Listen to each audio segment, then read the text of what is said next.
Hi, Salika here for Peak Survival. This is a good segue into other videos I've made about bug out bags and emergency survival kits and things of that nature. This is actually one of my tool kits for my vehicle. So this is by no means something that you carry with you out in the wilderness. It's quite heavy, it's sturdy, and it's indestructible.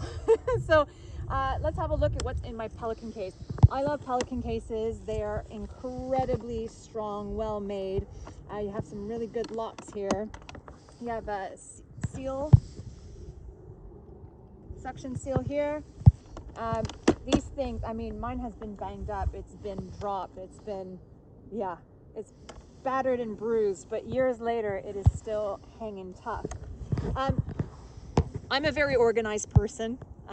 You can be this organized or you can chuck everything in. It's personal preference, but I like to see what I have, and that way too, if something is missing, it's quite obvious that if my Fisker secateurs, for instance, are not there, I know that I need to go find them and put them back in my kit. I will do a part 2 of how you can design something like this. Some of you may not have access to a laser engraver. I happen to have one, so I've done a nice sleek layout of each tool. So I pre-measured everything, put it in the computer, and then it did the cutting. An easier method is obviously just using a nice sharp blade and doing it yourself, but I mean the finish of a laser is impeccable. So let's have a look at what we have in here. So we have an incredible silky hand saw here. It's foldable. Those of you who are tree surgeons, you'll probably be familiar with this brand. This is a serious blade. It is incredibly sharp.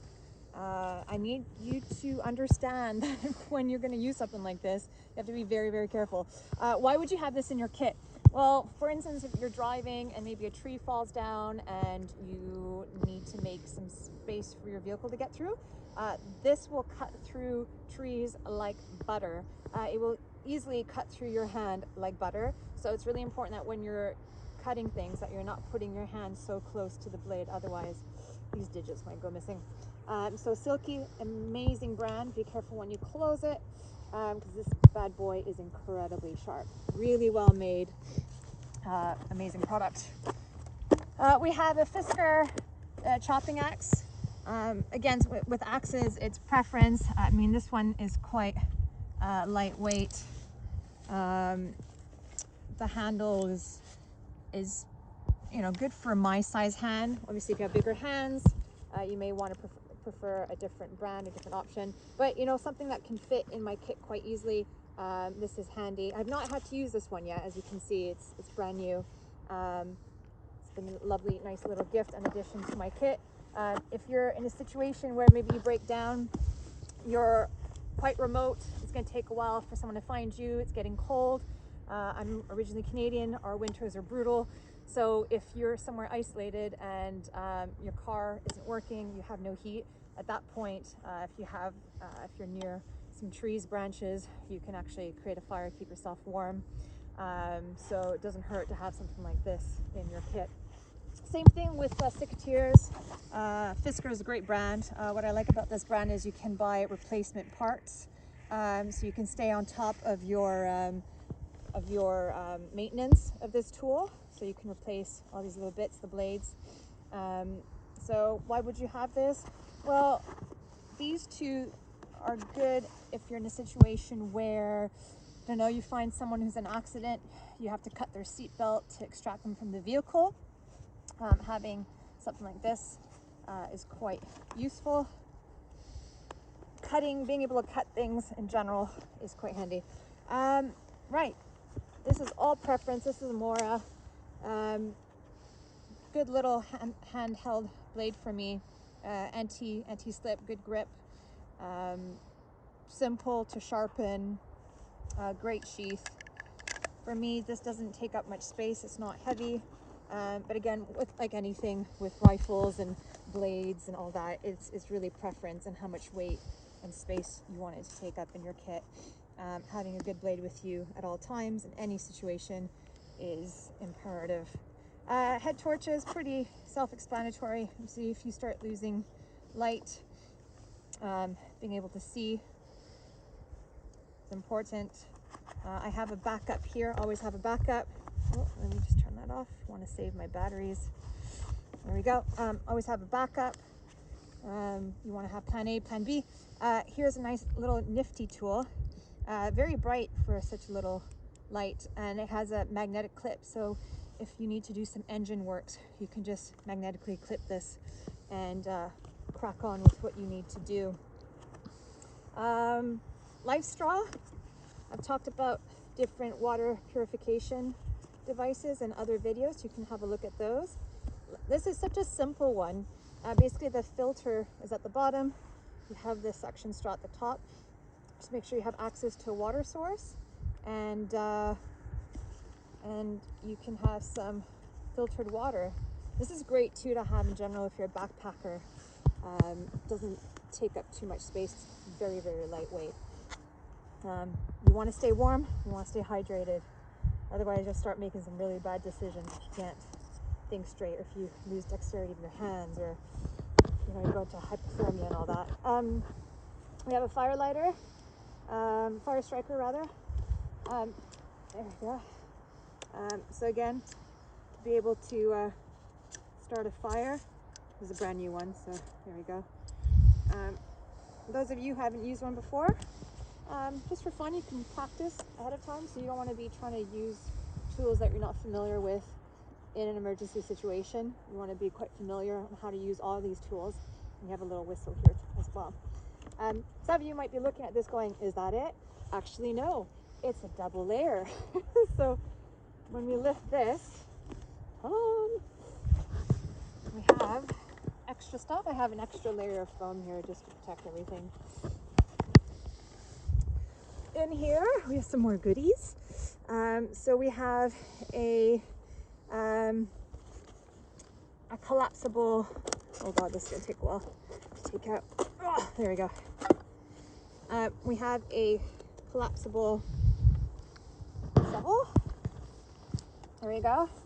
So let's say you get stuck somewhere and you need to dig your car out, or you're in winter conditions and need to help someone out of a snowbank or something like that. Extendable handle here, and you have an additional saw on the inside. There we go.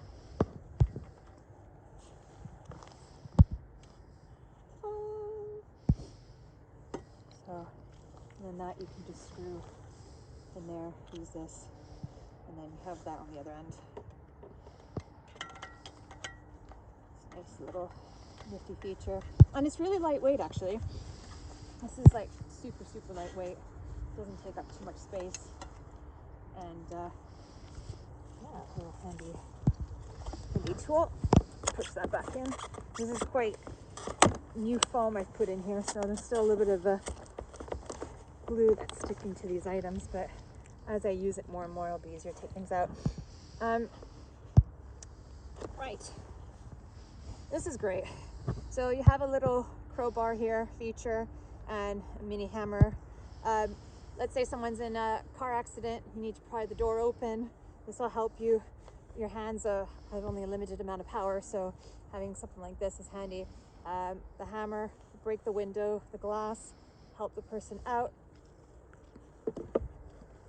Got to think of everything, you know. And the thing is, you may have these items sitting here for a really long time and not need them, and then all of a sudden a situation arises and you need them. So it's always best to have this and not need it, then need it and not have it. Adjustable spanner. Having one that's adjustable takes up less space than having a full set.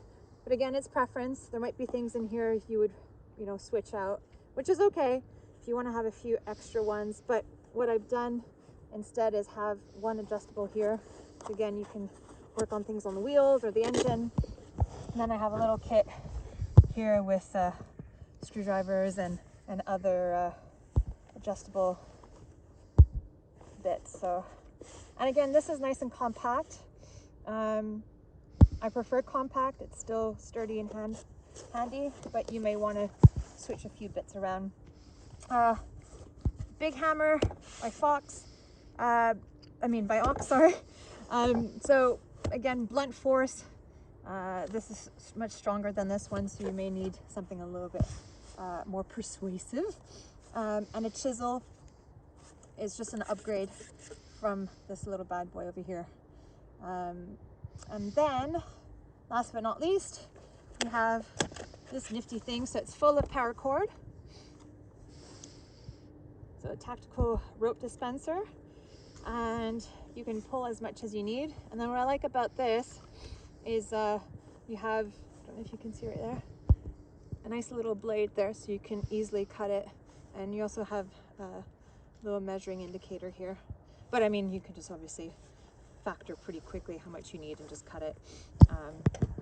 So that's a cool little nifty tool I have in there. So yeah, this is my my little toolkit. Well, it's not so little, it's quite big, but this in combination with my survival kit in the car just covers all my bases really.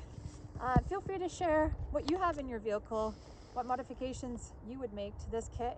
Again, it's all preferences, and your kit has to be designed based on your geographical location, whether you have all 4 seasons, mostly summer, or brutal winters.